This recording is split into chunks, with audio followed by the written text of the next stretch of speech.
I dream of an India strong, independent, self-reliant, and in the forefront and the front rank of the nations of the world in the service of mankind. हमारे वैज्ञानिकों ने, हमारे technologist ने नए रास्ते बनाए हैं गरीबी हटाने के लिए, बेकारी हटाने के लिए, भारत को मजबूत करने के लिए। 1984 का इंडिया देश पॉलिटिकल ट्रॉमा से गुजर रहा था, सिस्टम्स आउटडेटेड थे और गवर्नेंस अभी भी फाइल, स्टैम्प्स और डीले पर चल रही थी। दुनिया टेक्नोलॉजी की तरफ तेज गति से बढ़ रही थी, लेकिन भारत के लिए कंप्यूटर्स और टेलीकॉम अभी भी एक कॉन्ट्रोवर्शियल थिंकिंग थे। इसी दौर में प्राइम मिनिस्टर बने राजीव गांधी, भारत के सबसे युवा प्रधानमंत्री।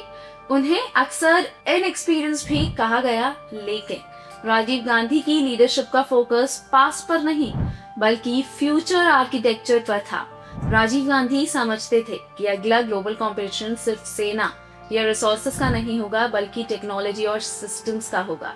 इसी सोच के साथ उन्होंने एक मुश्किल लेकिन जरूरी पुश दिया, कंप्यूटराइजेशन, टेलीकॉम रिफॉर्म और साइंटिफिक इंस्टीट्यूशंस को ऑटोनॉमी देने का। उस वक्त पॉलिटिकल और ब्यूरोक्रेटिक रेजिस्टेंस काफी स्ट्रॉन्ग था। अपोजिशन का कहना था कंप्यूटर आएगा तो नौकरी चली जाएगी, लेकिन राजीव गांधी ने शॉर्ट टर्म फियर पर लॉन्ग टर्म विजन को प्रायोरिटी दी। गवर्नमेंट ऑफिसेज में कंप्यूटराइजेशन शुरू हुई, टेलीकॉम इंफ्रास्ट्रक्चर मॉडर्न हुआ और सॉफ्टवेयर टेक्नोलॉजी पार्क्स जैसे इनिशिएटिव्स के जरिए इंडियन इंजीनियर्स को ग्लोबल मार्केट से जोड़ना शुरू किया गया। राजीव गांधी का फोकस सिर्फ टेक्नोलॉजी तक सीमित नहीं था।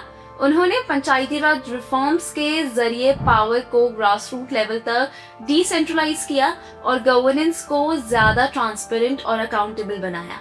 ये उनके एक इंस्टीट्यूशनल विजन का हिस्सा था। उनके कई डिसीजन उस वक्त काफी अनपॉपुलर रहे, पॉलिटिकल कैपिटल का नुकसान हुआ, क्रिटिसिज्म भी हुआ, लेकिन डायरेक्शन क्लियर थी। राजीव गांधी जानते थे कि नेशन बिल्डिंग कभी कभी प्रेजेंट की कंफर्ट को सैक्रिफाइस करके फ्यूचर को सिक्योर करना होता है।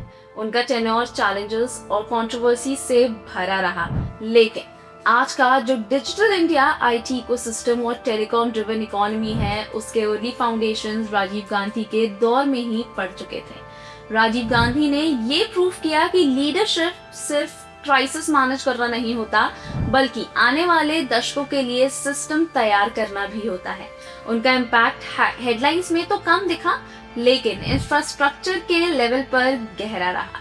इसीलिए जब हम भारत के साइलेंट पावर मोमेंट्स की बात करते हैं तो राजीव गांधी का नाम उन लीडर्स में आता है जिन्होंने उस वक्त के लिए नहीं बल्कि आज के भारत के लिए फैसले लिए थे।